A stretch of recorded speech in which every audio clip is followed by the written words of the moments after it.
Do you have some sort of like camera? Is it trying to smooth you or backlight you or something? Oh, maybe I'll put the portrait blur on. Better? Yeah, better, I think. I'm trying to minimize the amount of work your system is doing to process all this shit at the same time. Yeah, no, I think my computer, I don't know, my computer's just been playing up a little bit lately. I've just got so many music projects on my fucking like laptop, and I I never I know when I bought this laptop you told me to get the bigger space, and I was like, I don't need it. I always need it. I always need more space. Yeah. It's tough. It's hard to want to spend the extra grand or whatever it is at the top to like spec up, but Yeah. yeah. I mean, hopefully you can get like a decent hard drive or SSD or something you can back up some stuff to. Yeah, I've got a couple of those. I'm getting a work laptop soon, and they just let me determine what the specs are. So I just said, give me all of it, and I'll probably be able to use that one. Anyway, Yeah, that's cool. Like let's a Mac or let's a PC. yeah. Nice. Mac. All right, let's start this. Let's start this motherfucker. Let's get going. All right. I don't know. What have I got for you, Nick? Oh, yeah, Welcome okay. to Deep Thought, everybody. This is the podcast. We've done the intro. We're in the zone. We're ready to roll. We've got stuff to talk about. Let's just get it on with while Starlink is being nice to us. This is a podcast in which we talk about the big news of the week, which, of course, is the Oscars and is not many of the several other wars. Sitting through the internet with me, my friend Michael. Hello. What's up? There could be a war in the Oscars, by the way. Could be Okay, that's good. You don't One know. battle after You don't another. know. And my name is Nick. Hello, hi, hey, hi. It's the ninth. I actually totally forgot we're doing the Oscars We've got a thing. guest. We have a guest. Hello, Goose. Hi, Goose. It's the famous Goose from the from our Instagram. Yeah, she got plural upvotes, plural hearts, and we all love her for it. But now it's time to go away. Yeah, great feedback on the Goose photos. Everyone loved that. Didn't really get in the algorithm as much as I had hoped, just organically, but Maybe you needed I don't think that's on Goose. 15 to 20 hashtags. You needed to pick up something that people are looking for. I heard that, and I heard this from Elon Musk, and by heard I read a tweet that hashtags are useless now because they just scan the words anyway. What do you mean scan the words? Oh, you mean like the spoken words in a video? Or you mean like... like the caption. But what do you mean scan the word? As in like, if I search for a term, it's looking for the body text. You don't need to tag it. Is that what you're saying? That it might be specific to X because, yeah, maybe people don't hashtag on X anymore. Sure. But I guess they do on Instagram. Yeah. Anyway, you're in the woods. You had a lovely backdrop. You're off for a getaway. Yeah, we are in. It's in the Otways. On the Great Ocean Road, Nice. The street address for this house is literally Great Ocean Road. Yeah, so we just came up here. Well, don't dox we're on our yourself. way. That's a fairly big road, but people could find you. Look, if you can find us here, you've earned it. You've earned yourself a killing. But we're actually on our way to Adelaide, so we're spending a couple of days here. Yeah. But we're heading to Adelaide because my sister's getting married on Thursday. You're only just there. You're back and forth for weddings at the moment. Well, wedding-related activities. Well, Dan's. no. You were in Dan's not really. like 2 weeks ago. Sure. Yeah. Yeah. But, so I've taken the week off. Lauren has too. And the wedding's in Victor Harbour. So, yeah, we're just going to drive straight from the Otways to Victor and make a week of it. It'd be nice. Yeah, that's nice. Go ahead. Goose is trying to hump my I felt leg. like I was going to... Oh, what a slut. Please I don't mean, call we my could have dog a used a bit slut. of. We could have used a bit of the sexualization for the algorithm on Instagram, quite frankly. Gotcha. But That's up to probably what you. went wrong. That's Yeah. up to you. Well, yeah, no, I should just shout out Laura because she does occasionally listen to this. Congrats on getting married, When's Laura. the big day? Thursday. It's okay. Midweek. Nice. Yeah, midweek, which I don't mind a midweek. We did a Thursday too, but that was before the Before a public Friday. Yeah. Easter weekend. Yeah. But yeah, I mean, it'd be interesting. I don't know. Congratulations, Laura and her partner, Jonathan. Chris. Christopher. Yeah, that's his name. That's his name. He's a detective. How about that? Well, can he detect any comedy in this episode? Because I'm not feeling it. I just thought it was my internet lagging because my comedy radar thermometer is just stuck on nothing. It's just flatlining. All right, Nick, I got something to turn the energy up right off the bat please. for you. How about that? Okay, got some exciting news. Okay. Well, it's not really news. Okay, actually, forget that. Oh boy, it's not going well. All right, so Lauren and I last night we watched the Melania doc from start to finish. We watched the whole thing. Okay. Pirated, I hope, as previously discussed. Well, initially I did pirate it, but then I did buy it on Blu-ray afterwards because it was You made that joke last so time. good. Did I? Yeah. Well, I mean, Some things deserve to be memorialized in physical media. I get it. so look, the movie itself was it was a movie that is on a streaming platform, and it's quite there are elements of it that were quite striking. So I after giggling my way through the first 2 minutes, I decided that I would live tweet this whole movie. Okay. So I'm happy to share with you my my live thoughts that can also be found on X. My handle is MickEZ. I'm going to bleep that out. Why? We're not referring people to follow you on fucking X. What are you talking about? Why not? No, because okay. So just before I give you this exclusive, so you know Dan, my I've cousin. heard of him. Yeah. So when I went to Adelaide, he said that he actually tweets quite a lot, which surprises me because Dan's not a social media guy. No. So I went and looked him famously up. hard to get a response from. So I went and found his profile on X, and he has tweeted 5,000 times. 5,000 posts. That's very funny to me. It's very funny. Is he still actively using it? Every single day. Every single day. Jesus So obviously Christ, I followed him. Yeah. No, but he's He's good. been keeping that very quiet. He has, and he'll like comment on like news articles, and it's like trying to come up with kind of like kind of witty jokes to the news or whatever. Yeah. And what about on topless women and stuff?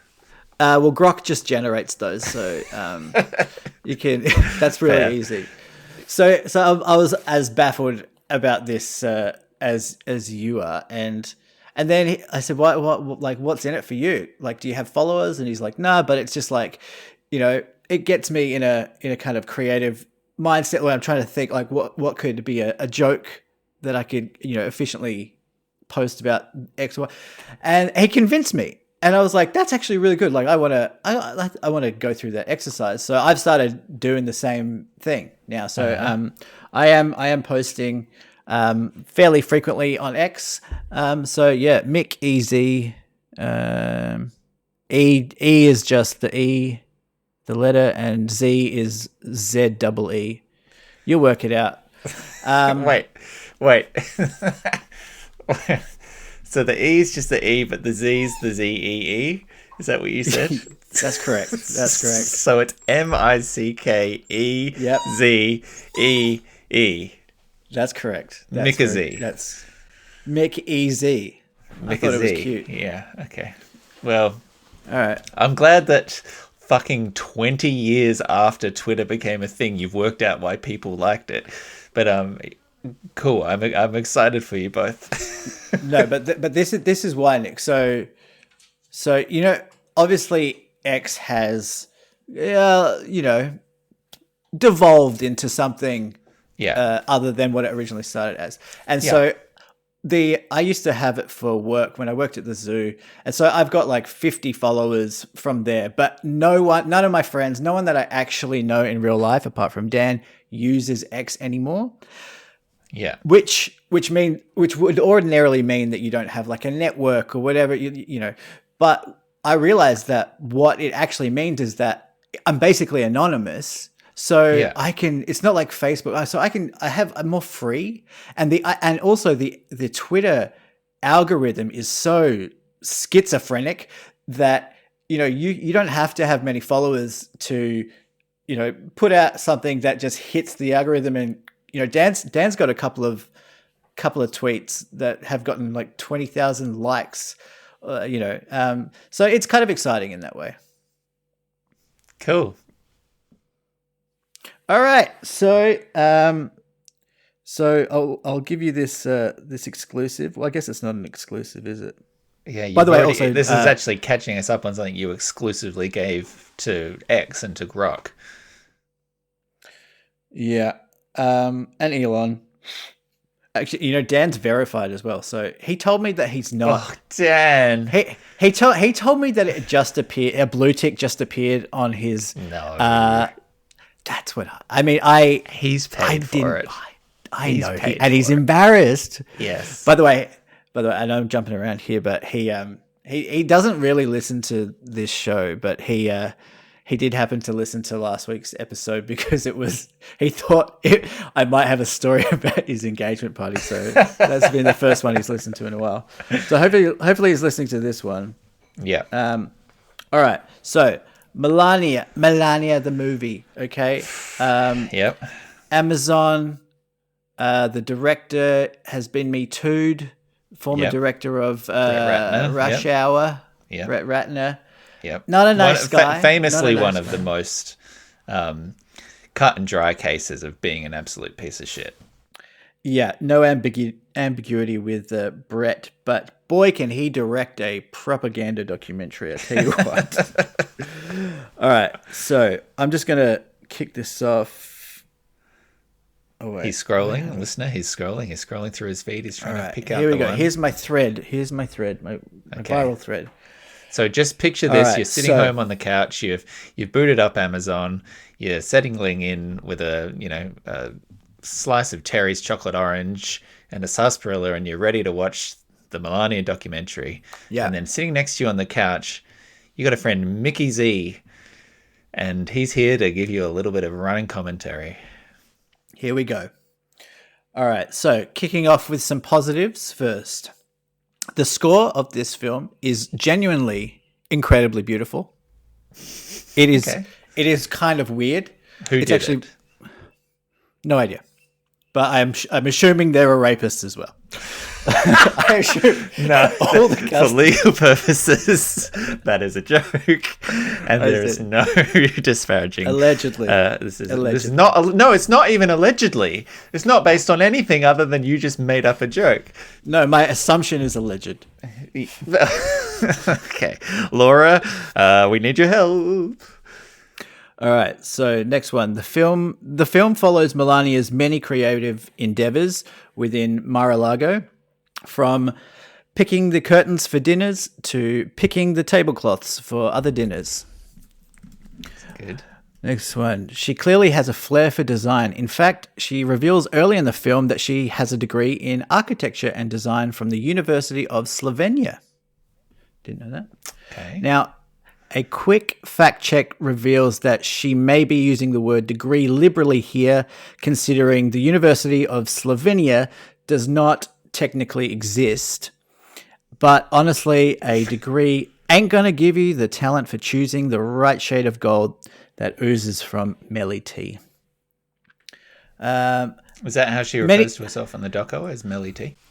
I honestly spent most of my time trying to come up with other nicknames for Melania, which will be explored in this thread, Nick. Next one. Many people have criticized Mel for being the most useless First Lady in history. And while that may technically be an understatement, it is worth noting that she doesn't get enough credit for also being the hottest First Lady in history. And that can't be true. Who else? Maybe Jackie Kennedy. Well, yes. What about Barbara Bush? You're going to say Barbara Bush. Michelle Obama. I'm going to let that one go through the keeper. And if there's anything... You can't hear me? Hello? Hello? Are you there? Yikes. This is not good for the old flow situation, huh? No, it's not. Yeah. Thanks, Elon. Okay, so just following up on the hottest First Lady one. If there's anything more important than having a positive effect on the world, it's being hot. Mm-hmm. I agree with. Now, I do have a few small criticisms of the film as well. Mrs. Trump does spend a significant portion of the film educating the audience on how to deal with life's many curveballs, which could potentially feel a little out of touch, but this lecture was mostly done from a private plane, which was visually stunning. Oh yeah. If I were to be critical, the film does meander slightly in the middle and beginning and end, almost as if there's not enough substance to actually focus on. And for example, there's one scene in the film where she and Trump go to Jimmy Carter's funeral, and she then spends 15 minutes bringing it back to her mother, who also died. I got some more positives though too. We do learn a lot about Jeffrey Epstein's former lover throughout the film. She is the wife of the president, but she is so much more. She's a mother, entrepreneur, person, Unislov alumni, and she's also 5'11", which is very tall for a lady. Well, yeah, I mean, it's above average. Having said that, what is undeniable about Melania through watching this documentary / chill as fuck propaganda piece that is so goddamn chill that it doesn't even bother trying to inspire anything, which is also very chill, is that Melania is also a person whose mother has died. Well, yeah, something to really dwell on when you're looking for somewhere to place your sympathies. But she also has a whole other side to her personality, like a pyramid or a pineapple. She also reveals in the documentary that she is a person who, quote, hates suffering. So she's a big empath, that Melly. Yeah. And then I did one of these tweets in Trump voice. I'll just do it. Smelly Melly. Sometimes I call her that. Melania with the heart of gold. Thank you. I can't see if you're laughing, but I assume that you are. You can't see if I'm laughing? Well, I can't hear that you're laughing. I know that. Maybe I'm convulsing so much that no sound's coming in. And just when you thought you were starting to understand this Slovenian queen, bam! She reveals that she is also a huge Michael Jackson fan. Huge. Finally, something relatable. Huge Michael Jackson fan. And her favorite MJ songs are Billie Jean and the other ones. She actually got asked that. Doesn't seem like she's as big a fan. You know what? She went on and on about how much she loves Michael Jackson. She got asked specifically what her favorite song was. She said Billie Jean. They said, what else? And she said, oh, there's so many to choose from. And then they played Billie Jean 3 times in this movie, by the way. But I'm coming back to that. Just on the many sides of Melania. She also likes hats. That's very clear, and Oh, yeah. and talking about hats. So was this a full, like, it was an interview documentary? Like, is Brett Ratner's voice there being like, so tell me about your day? There are only a couple of moments. I wouldn't. It wasn't exactly a fly on the wall kind of point of view. It was part of why we were laughing so early on in the movie is that it felt. What's the opposite of raw? It felt like you could Completely tell artificial. You could tell that everyone was so aware of the camera and on their best behavior, and that it was slick and edited. It didn't feel like real life at all. Yeah. Which is basically the entire point of a documentary. Yeah. I go on. It seems that they've spent a huge part of the budget clearing some of the most famous songs of all time for this movie. And Billie Jean, as I said, is played 3 separate times. There's also hits from Rolling Stones, Elvis, Tears for Fears, Aretha Franklin, and of course, Johnny Greenwood. Yeah. Which was nice. If I'm nitpicking, the film didn't touch on the Epstein files as much as I would have liked. Hold for laughter. Sorry, I thought that was sincere. Yeah, maybe because you can't see my face, maybe it's throwing you off a little bit. Oh, good. Yeah. I'm wrapping up here, Nick. So, they say behind every powerful man is a woman, and that is certainly true for Melania. In fact, she's so behind him that you can barely see her standing next to Baron, suffering with the weight of the world on her shoulder pads. Oh, that makes me feel sad for her. Yeah. There was a bit of sadness to this doc. I'm not gonna lie. All right, what a ride! Let me know. I'll tell you how I wrap this up, and just keep in mind that I have 42 followers. All right, what a ride! Let me know in the comments what film you want me to review next, and keep an eye out next week when I will be doing a live review marathon with 3 timeless classics. Song of General Kim Il-sung for Kim Il-sung, Song of General Kim Jong-il, and everybody's favorite holiday movie, No Motherland Without You, in brackets, for Kim Jong-il. See you next time. That's pretty good. Thanks, dude. So that's been Michael reads his tweet thread out to the podcast. You know what? Let us know in the comments. When I started doing this last night, when I was watching the movie, I was having a really good time doing it. Yeah. And I was like, oh, this would be good to bring up in the pod. This would play really well. Yeah. And I don't feel like it went as well as I thought it was going to. Well, nothing on this podcast goes as well as we think it will. But that shouldn't stop you from trying things out. You know, I'm here to be a supportive co-host. Not supportive in terms of like artificially laughing at things, but supporting, a swing. We got to take swings. Yeah. I mean, this podcast is a bit of a swing, though, really, isn't it? Swings and roundabouts. Yeah, swingers. It does make me, if I can touch on what you talked about in terms of the very aware of the cameras kind of thing. It did make me think about a show that I just started watching called The Fall and Rise of Reggie Dinkins, which I'm sure you have not heard about. Is it doco? But it is mockumentary style, and it is a Tina Fey produced 30 Rock style comedy. Yeah.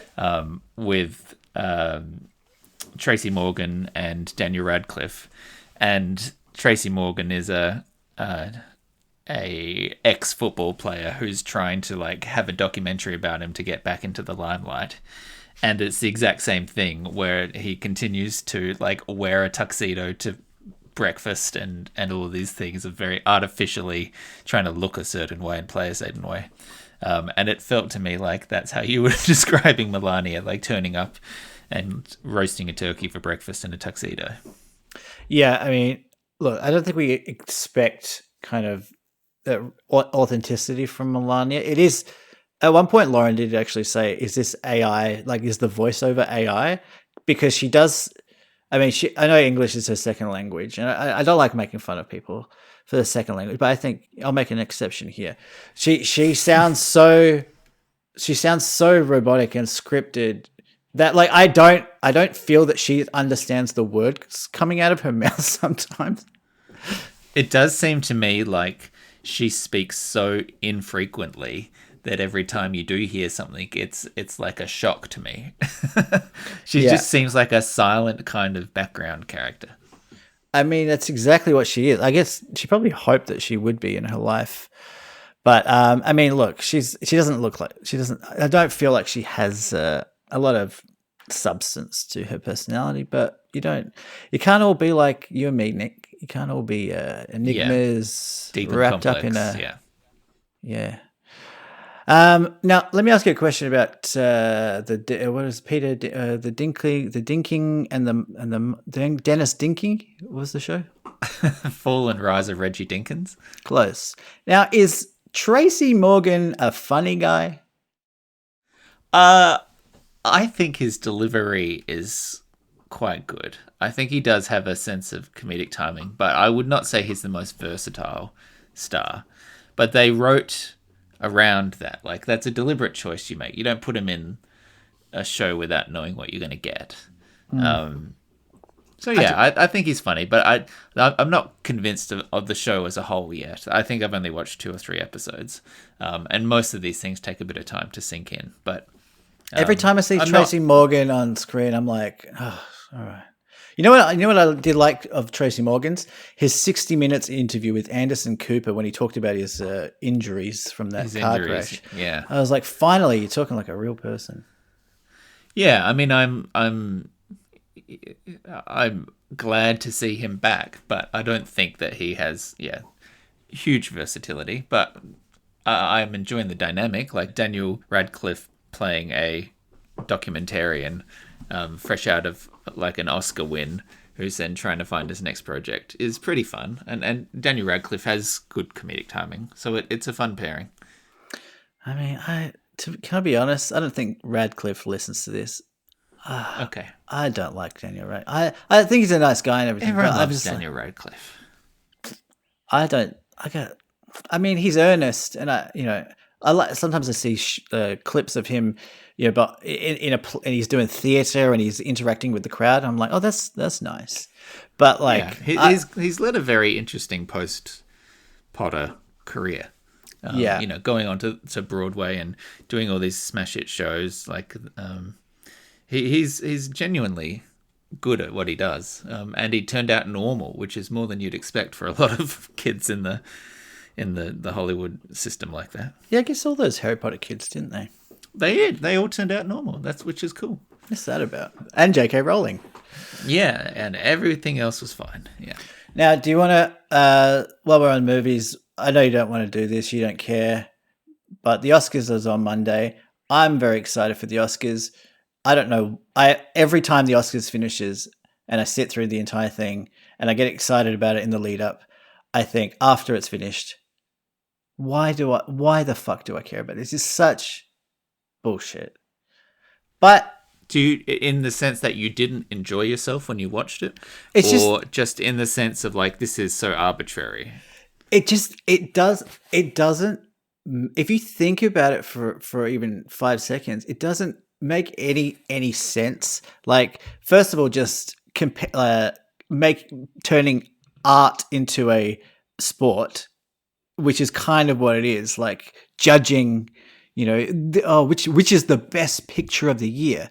But not only that, the last few best pictures, for as long as I can remember, really, have been no one's favorite movie.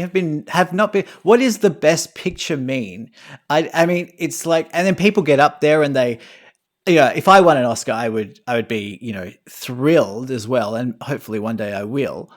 But what, you're hoping to win Best Picture, personally? I want to win Best Picture. Okay, but it's nice to have goals. And like, look, if anyone won like a Best Actor or whatever, it would be so amazing. But I disagree with that statement, by the way. Oppenheimer won, and a lot of people liked Oppenheimer. Everything Everywhere at Once won, and that's a great movie. yeah, and Anora won last year, and that was a great movie. And look, you're right. You're right to call me out on that. I guess what I'm referring, there was that block where it was just it was like The Shape of Water and Green True. Book. Green Book, yeah. And it's like there was so many. It's like, what are we doing? And I think we've talked about the voting system, because it's people in. Is it people in SAG? It's like your peers voting on it, and so they have kind of a vested Best interest. Picture is everyone in the Academy, right? Right. But they're not necessarily picking the best picture. The people who are voting aren't necessarily picking the best picture, right? Remember Vox did that explainer on it?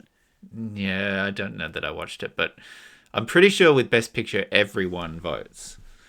I think for the others, like the categories, I think it's actors vote for actors, and cinematographers vote for cinematography and that kind of thing.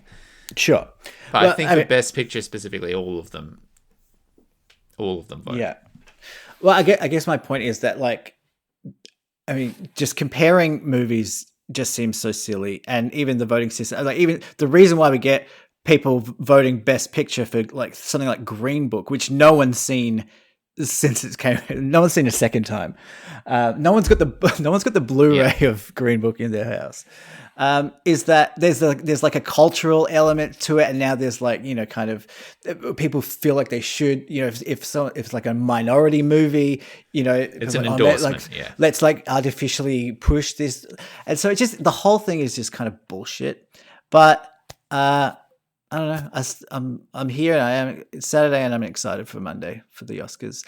So do you want to just do a quick? We'll just do the bigger categories, and you and I can guess which is the best. Yeah, no, I'm keen. Like I have not seen basically any of this year's nominees, so it is entirely unfounded speculation or just popular, bandwagoning. Okay. Yeah, well, let's make this into a competition, hey? All right. So, let's start off with Best Picture. The nominees are One Battle After Another, Sinners, Hamnet, Marty Supreme, Sentimental Value, Begonia, Train Dreams, Frankenstein, The Secret Agent, and F1. F1. F1, F you, F off.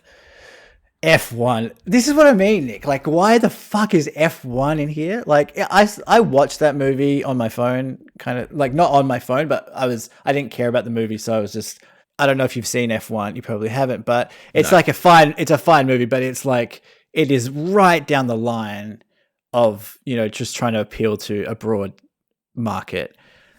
So it's not a. But is that your contention that a Best Picture cannot be mainstream? Because this was an area of dispute for a lot of the 2010s and things. They broadened it to 10 nominees from 5 to try and include stuff that was more mainstream popular. Well, yes, I do. If I'm honest, I do feel. Well, no, not necessarily. If it appeals to. Just by virtue of appealing to a lot of people, I don't think that should discard any movie. But those types of movies don't, because they are trying to appeal to a broader audience, they don't have, I don't know, doesn't feel like they have the edge or the grit or the heart that something like Sentimental Value has. Yeah, I mean, by nature, a studio-produced film will be more, 4-quadrant in order to make its money back. Yeah. But I mean, well, I guess would you say One Battle After Another appealed to? I guess it didn't really. No, it wasn't very. I mean, it didn't get huge numbers, did it? So, what of those movies have you seen? You've seen One Battle. You've seen, and that's it. Sinners. You've seen Sinners. How'd you like Sinners? Yeah. I think we talked about this maybe off pod. I thought it was decent, but it didn't like wow me. But I'm pretty sure this is. Well, that's not true. I mean, I thought it was fine. It didn't hit perhaps with me in the way that it seemed to have hit with other people. Racist. Okay. So what's your pick? Nick? For best picture? Oh, it's going to be Sinners. You reckon? Yeah, easy. Oh, why do you say that? Sinners has the most nominees of any film ever, and if it's going to go to one, that'll be the one that'll go to, right? Because it has the most nominees? No, the most nominations suggests that enough people in enough places liked it. It would be shocking if it wasn't Sinners. Well, I would be shocked if it is, to be honest, because this has got to be Paul Thomas Anderson's time to shine. He's been nominated. His films have been nominated 3 or 4 times. And he's never won a single Oscar. Yeah, I mean, that's a good movie. I don't know that it's got the groundswell behind it. And remember, it is a popularity vote. This is part of the reason that it's not. At the end of the day, it's still just a contest between the number of people who went and saw things. And Sinners, of all of those, is in the top echelon of most like mainstream watched films. And it's also got the cultural groundswell behind it because of the deal that he did in order to, hold on to the rights to it and take more of a personal cut, which was groundbreaking in Hollywood. And I think there's just a lot of positive sentiment towards him and towards the film and what it represented.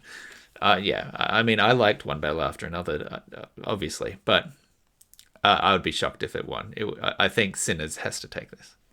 All right. Well, by the way, do you remember the days when the best picture category was just 5 films? Now it's like just talked 10. About it. I just literally mentioned that. I mean, it might have been disappeared into the fog of this shitty internet connection, but yeah. Yeah. Well, I mean, this was a great year for movies. What have I seen? Marty Supreme was very, very good. Sentimental Value was probably my favorite movie of the year. Train Dreams was unbelievable. If you haven't seen Train Dreams on Netflix, no, I've listed the 2 that I saw. Yeah, Train Dreams I did hear was very good, but I did also hear Conan O'Brien talking about the fact that he couldn't crack a joke for it, that he and his team of like a dozen writers for the past 3 months had been trying to think of a single joke that landed, and every one that they tried just failed. So that's funny. Yeah, I mean, I can see why. All right, let's go. Best director. Okay, PTA for One Battle. Ryan Coogler, Sinners. Chloe Zhao, Hamnet. Josh Safdie, Marty Supreme, and Joaquin Trier for Seni Valley. Yeah, I mean, I feel like this is probably Paul Thomas Anderson's best shot. I wouldn't be surprised if it went to Coogler, but for the sake of variety, because I feel like I'm going to say him a million times, I will say Paul Thomas Anderson. I will also say PTA, and I will tell you as well that Sportsbet currently have Paul Thomas Anderson winning at $1.02. So if you bet $100 on Paul Thomas Anderson, you'll only get $2, and he wins, you'll only get $2 back. That's how sure they are. Ryan Coogler is at $8. I mean, I think that is a 50-50. I would be entirely unsurprised if Ryan Coogler won. You should take that bet if it's paying 8-1. Okay. I might do it. I've never bet on anything in my life. You should start, Nick. You should start. All right, I'm just writing these down. All I'm thinking is you turning up at the Adelaide casino and the bouncer telling you with a sad face not to spend your pocket money. That was a wake up call, but it didn't stop me. You can't stop this. Sure. Uh-huh. You know, actually, Lauren and I we watch the Oscars every year, or since we've been together, not before then. We bet. We do place bets on. You actively put money on it. Yeah, we put we between each other or like externally. No, she'll tell me what she bets on, and I've got actually 2 sports bets accounts. That doesn't matter. But no, we'll do it individually. Last year she cleaned me out. Actually, sure, because I'm too emotionally invested. I think Yeah, you're voting with your heart, not with your brain. Yeah. All right, best actor. Michael B. Jordan, Sinners, Timothy Chalamet. Hello. Let me know when you can hear me. Oh, this is so tedious. Yeah.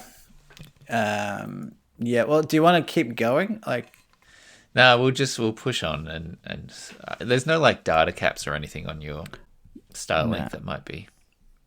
look, they can't all be winners. These episodes. I'm wondering if I just do a phone call to you.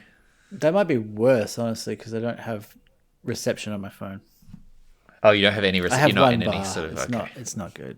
Like the. Okay. Yeah. No worries. We've basically not been able to get much internet up here historically, but they only just got Starlink, so it's this is kind of new. It's not Starlink? Also, I thought you said you weren't listening. I'm listening to everything. What is it? If it's not Starlink? I asked Mum what this NBN machine was, and she's like, I don't know what you're talking about. And I was like, no, that's new. Great. So I just lied to dozens of fans on the podcast. Great. Okay. This has been a real revelation. Okay, it's not Starlink. Maybe that's why it's lagging. If Elon was involved, we'd have a great show, guys. But because it's not Elon. Yeah. All right, God. Nick. Okay. Nick, can you hear me now? I can hear you. All right, best actor. Let's just rip through. Let's just get this over with. Hey, Michael B. Jordan, Timothy Chalamet, Bing Bong, Wagner Moura for the Secret Agent, Leo DiCap for One Battle, Ethan Hawke, Blue Moon. I think everyone's sick of Shamalubu. I think this is Michael B. Jordan's. That's very interesting too. Okay, now the episode's picking up again. So Shamalama Bing Bong no one's ever wanted an Oscar more than that kid, right? That's it. Everyone's just like, you haven't earned it yet. He hasn't. Yes, and I get that. I mean, I think he is a real talent, and I think he's an artist, and I respect him. And we've talked about his kind of braggadocio when it comes to Oscar season, and I don't mind it, but he will be so fucking devastated if he doesn't win. This is his best shot. And did you see the stuff about the ballet? He said no one. I'm goes, just sick of it. I'm not even following him, and I still get this like glimpses of whatever he's talking about, and this whole no one's going to the ballet thing anymore. I just like I can't escape him.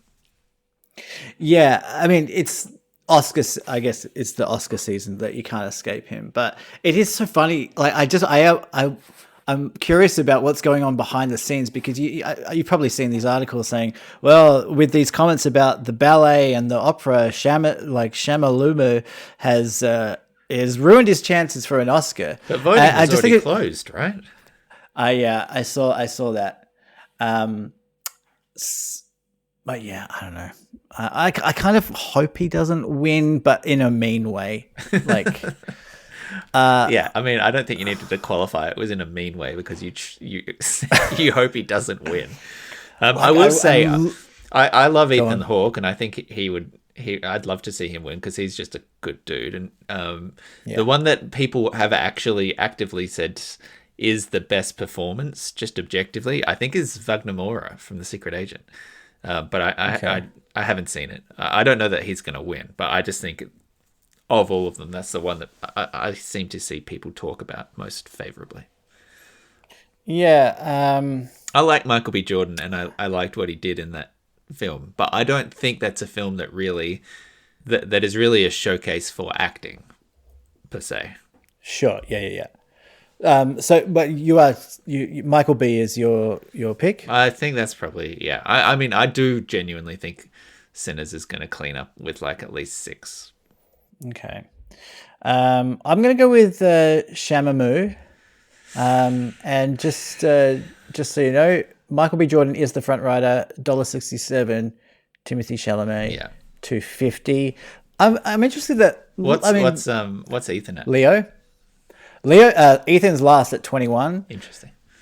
I haven't seen Blue Moon, but that's a Richard Linklater, and I always love Linklater's films. Leo is surprisingly at $11, and I'm like, no one's talking about Leo even having a shot at this, and I'm just like, this is the best performance I've ever seen him give. Well, he won for The Revenant, right? Yeah. Yeah, that was good. I mean, I really liked him in that movie. I genuinely liked him in that movie. Revenant? No, sorry, One Battle After Another. So I can see it. I don't know if I would.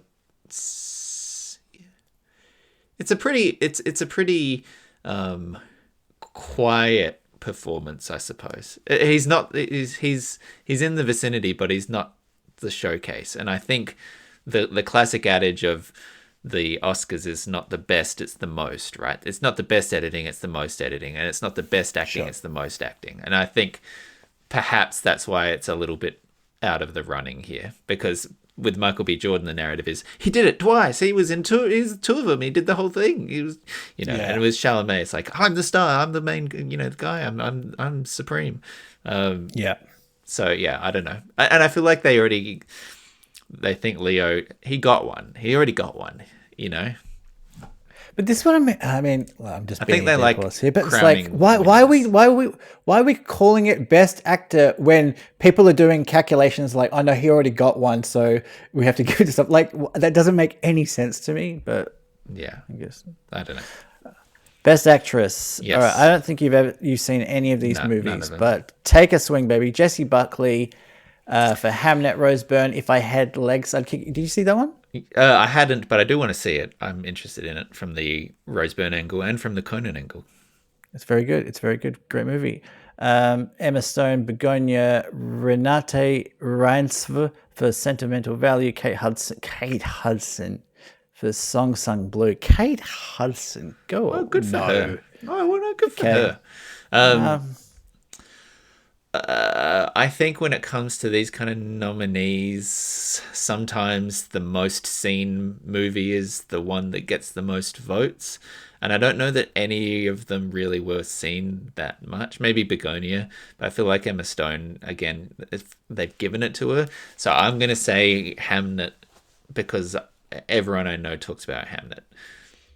Yeah. I mean, we've been planning to watch Hamnet for quite a few weeks now, but it sounds so intense. I'm like, I need to be like emotionally ready, prepared for it. Yeah. So that's Jessie Buckley for Hamnet. Yeah, Jessie I'd be happy Buckley. if Rose Byrne won because I think she's excellent and she's very, she's genuinely a good actor who can play different roles and different tones. Like she's chameleonic in the way that not every actress is, and she can be funny and she can be comedic and she has good timing, and then she can also be serious and she can be dramatic and Aussie represent. I just don't think she's got a shot. No, she's phenomenal in that movie. Did you just say chameleonic? Chameleonic, yeah, like a chameleon. That's sick, dude. That's sick. Okay, I'm going to go with Rosie B. Okay. Just to mix things up. Sure. But I'm just going to say that Renate runs for Sentimental Value. If I was in charge of the Oscars, which I'm not, that would be my pick. She was a phenomenal performance, but she's $31. She's an outside chance. Yeah. Jessie Buckley, $1.02. So she is very slam dunk. Yeah. Rose Byrne at $11. So I actually might bet. I think I might bet on take that Rose Byrne bet. All right. Let's just do best supporting actors and then maybe score. Yeah. All right. Best supporting actor: Sean Penn for One Battle, Stellan Skarsgård, Seni Valley, Delroy Lindo, Sinners, Jacob Elordi. Valley. Frank, when you've seen it 3 times, Nick, you get to say that. Okay, sure. Lauren, get your own podcast. Jacob Elordi for Frankenstein. She yelled at Sean Penn. She yells at the TV sometimes too. Okay. Benicio del Toro for One Battle. See, this is a bit tricky because I think the One Battle double nominee will split both those votes because Benicio is great in that movie. Sean Penn is great in that movie, and I don't know that the people who are fans of it will consistently pick one over the other. So I reckon, again, I think this is a sinner's sweep. Delroy Lindo was pretty good in that movie. Okay, Delroy. I'm going to go with Though Stellan I love Stellan Skarsgård. Skarsgård, and I hear that Sydney Valley is actually quite great. So You do not get to say that, dude. it catches on. It sounded really fun to say. I'm going to go with Stellan just because I'm voting with my heart and not with my wallet. But I will. What also would your vote with my brain wallet vote later. be? Sean Penn. You think Sean Penn is the easy money? I can tell you that Sean Penn is the easy money, Okay. according to Sportsbet. Okay. $1.30. Stellan is That's $4. not a slam dunk like some of the others though. No, it's not. It's What's not. He's just Delroy the at? front runner. Delroy's 8, Jacob Okay. Elordi 17, Benicio 26. Sure. What the fuck? Benicio 20. is objectively great in that film. Incredible. And look, I haven't seen Frankenstein or any of Jacob Elordi's work, but I'm going to tell you, I don't like his vibe. I do not like his vibe, and I don't know why, and I'm not going to explain it because I I can't. can see it. Thank you. Best Supporting Actress. Amy Madigan for Weapons. Which one is she again? Is she the old I lady? didn't see Weapons. I guess so. Good movie. Tiana Taylor for One Battle. Wunmi Musaku, Sinners. Yeah. Inga Ibs Botta Lilias for Great. Sani Valley. Oh, you like her, do you? Oh, I was just applauding your pronunciation. Thanks. I actually gave up at the end. Elle Fanning for Sentimental Value as well. Oh, you crushed that. You said that exactly right. Elle Fanning. Yeah. Thanks. Where do you go? These women are. I mean, I don't think there's much discussion about Tiana Taylor. She's not actually in that movie. Well, spoilers. She's relatively She's front loaded. underrepresented. Yeah. Yeah. Elle Fanning, I think, is great, but I think split vote. Not having seen either of them, I don't know how well it's balanced. I think Wunmi Masaku's great, but I don't think that role was particularly. I don't know. It's not a very big role in Sinners, so I don't know. I find this one hard to pick. I haven't seen Weapons. Who's Amy Madigan? Is that She's a like an star? old kind of. She's kind of an old creepy lady. She was very good. It was very unnerving. Sure. But I mean, yeah. I mean, no. Tiana Taylor has kind of swept a few of the other award ceremonies. It's an interesting performance. Yeah. Yeah. No, she was But very she's not the charismatic. star of that film. Not at all. But she was very. I mean, Chase Infinity, Yeah. one of the biggest snubs. Yeah, she I was agree with that. incredible. She was really And Paul good. Thomas Anderson said that he waited to make One Battle, for the right. What was her name in the film? Chase Infinity. No, that was Tiana. Lauren, who was Chase Infinity's name in the One Battle? Listen. Nah, Willa. tune out. Willa. Willa. He sat in that movie because he didn't find the right Willa. Yeah. And she literally made that film. Yeah. Elle Fanning I don't care about Elle Fanning. I think Elle Fanning's really good. I have quite a lot of time for Elle Fanning, but I don't know that movie's going to be it for her. Oh, she just played herself really in that movie, so it's kind of weird. Oh. All right. I hope Tiana Taylor doesn't win because she's really kind of annoying when she talks. Have you seen any clips? No, I haven't. She's like really intense. Well, I mean, she played the right character then. Yeah, I feel like if she met me, she'd like put me in a headlock and give me a noogie. And you don't like, intimidating women. Yeah. I don't No, I know. don't. I'm No, I going to don't. say Sinners because I think nominees. I think people is just going to be party line. All right, you're going with Wunmi, and I'm going with I'll go with Tiana. Amy. I'm going to go with. You're going Yeah, with Weapons. I'll go with Amy Madigan. Yeah. Okay. That's based on you want- odds, is it? No, I'm not getting the odds up right away. Okay, sure. I'll do it after. Okay. Sure. And what are the odds? Well, Amy Madigan is the front runner according to Sportsbet for this one, but that's just a coincidence. Okay, sure. She's $1.83. Tiana is the next with $2.87. Sure. And Wunmi is $4. All right, last what a category. The best, the one that you and I look forward to the most. Yep. Original score. Mm-hmm. All right, Sinners, One Battle, Begonia, Frankenstein, and Hamnet. I mean, we both know that our hearts are in Johnny Greenwood here. I still listen to that score. Why do people refuse to give Johnny Greenwood awards? I want to know. Is it just? Why? I mean, to be fair, this is a very hard category to be in. Like every year that he's up against others, he's up against legitimately good music. It's not like some of the questionable nominees.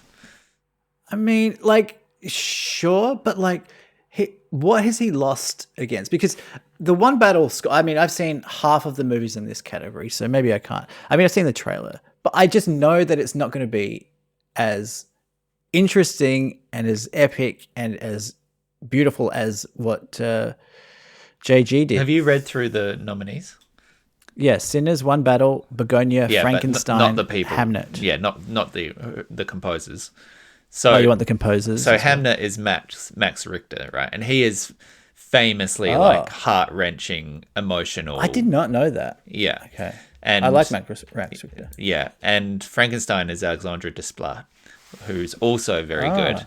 And Sinners is Ludwig Göransson, all of whom, these are, I mean, big names, big hitters who've done very good work. I can't remember anything about the Sinners score really, other than the integration it had with, like the best scene in that movie is when they're having a dance and all of these different genres of music are overlaying over on top of each other, and that's like a cool musical accomplishment. But I don't think it didn't stick in my head in the way that a Greenwood score does. But I can quite, I am sure that all of those nominees have genuinely good scores. I'm sure that if I listened to them, there would be plenty to appreciate. So I didn't know that the composers were Richter and Desplat because I do like them. Yeah, but it stands that Johnny Greenwood, having not heard the others, takes the cake. Yeah, I don't know. I mean, I think I would like it to be Greenwood, but I think it'll be Ludwig because Sinners. The fact that you have these many nominees means they're going to pick up these kind of categories. All right. Well, Nick's going with Sinners. I'm going with my heart and my penis and going Johnny Greenwood. All right. And the odds, just to close this bitch up. Oh, Sinners $1.04 and Johnny is $8.50. So yeah. Well, all right. We'll see what happens. You've written all those down. We can check in on our next pod and see how we went. Are we going to bet? Are you and I going to bet? Are we going to make? What are we betting on? As in, who gets the most correct? Yeah. Alrighty. Well, I'll put a dinner on the line. A dinner? Yeah. Okay. Next time you show up. I see what you're doing here. Very smart. All right, let's kill this episode, right? Well, first we need to do an outro. Thank you for listening to this excellent episode of Deep Fort, which has not been really frustratingly played with technical issues for the last hour and 45 minutes. This is just one of many other episodes, including last week's, which featured some lovely stories, and next week's, which will be doubtlessly better.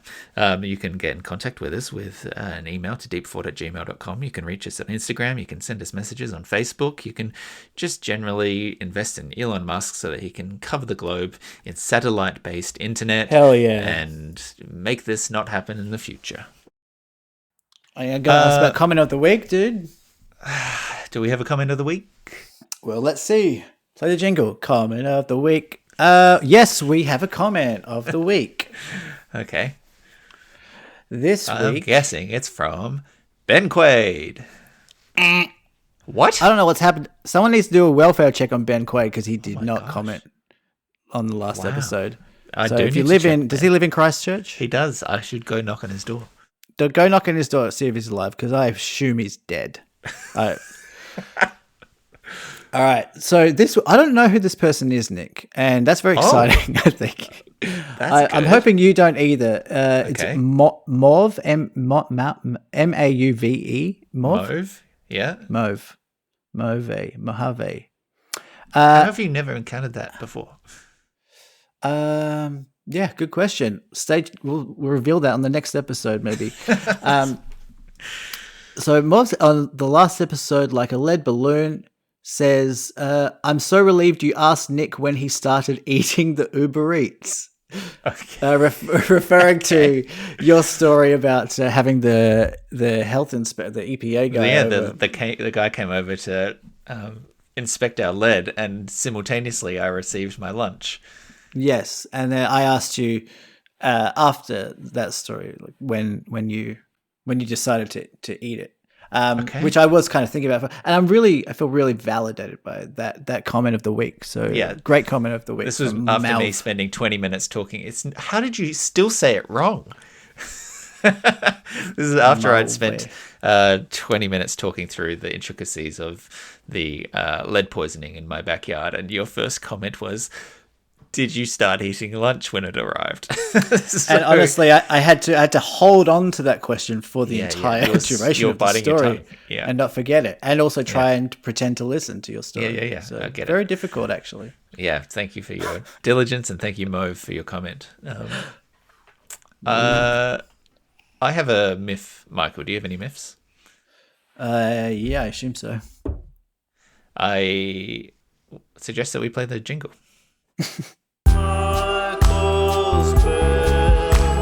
Michael's moved, annoyed, displeased, riled up, offended, aggrieved, irritated, chagrined, pissed off, put out, resentful, and peaked, discontented.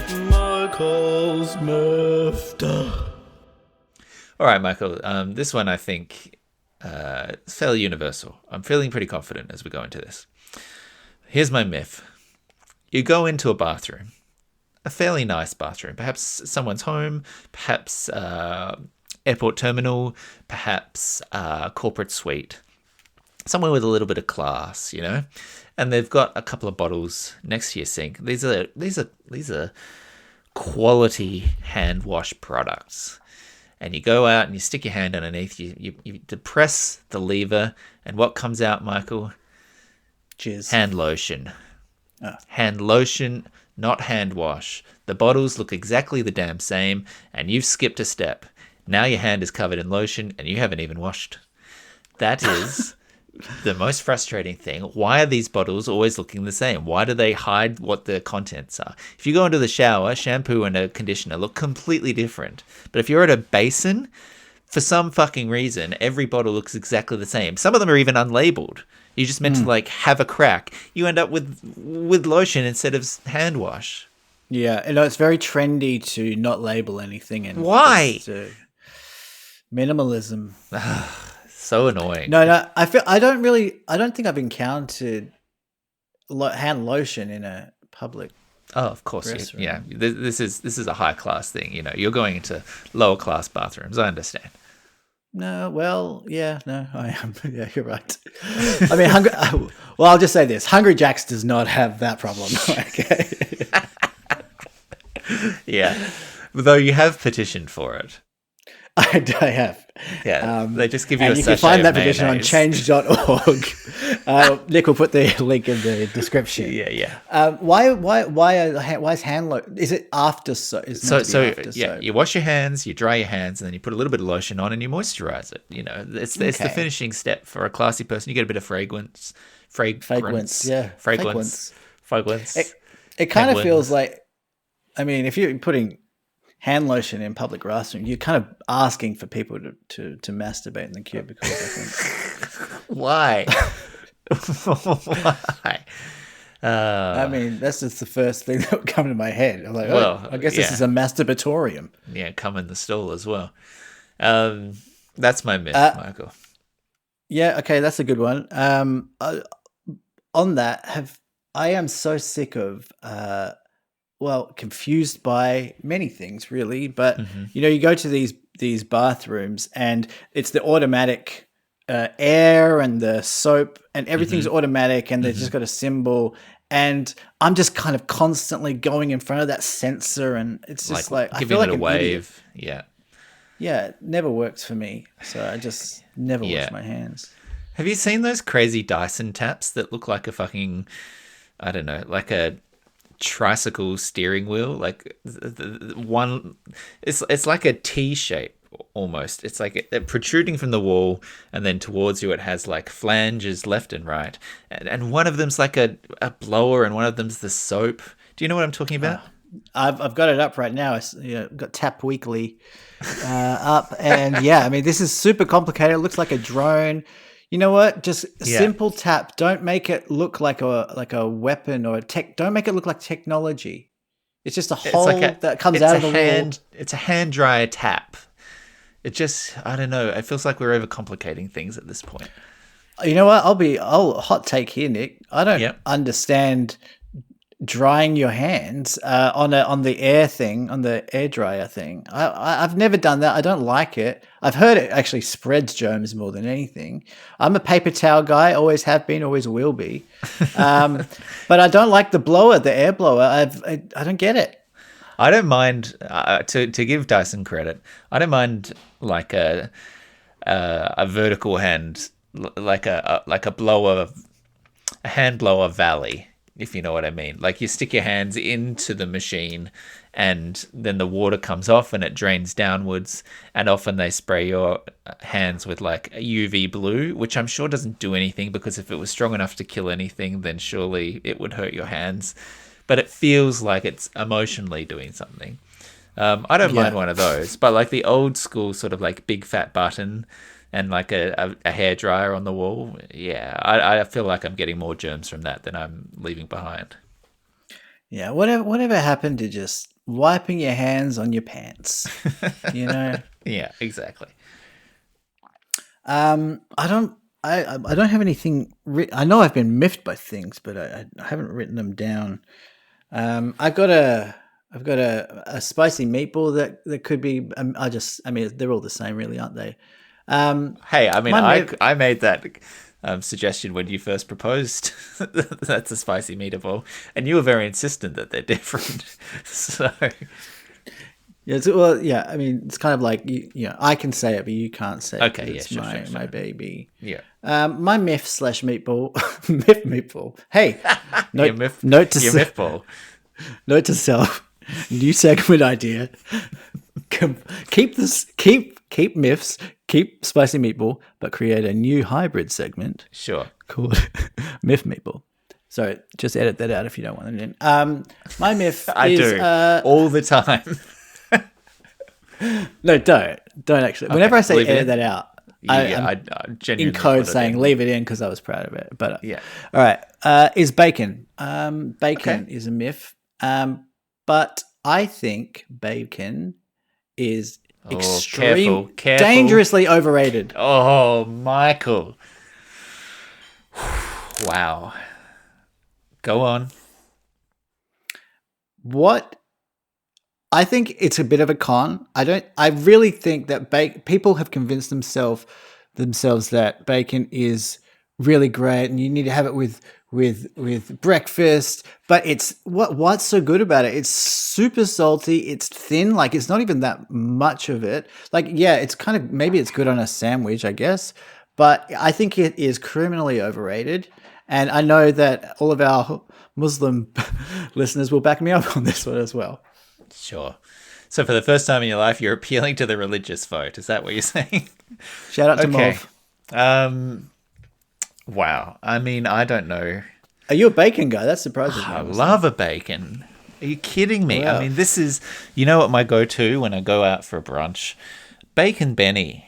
You can't go wrong. It's the thing, all the things that you described as cons, they're pros, mate. They're actually pros.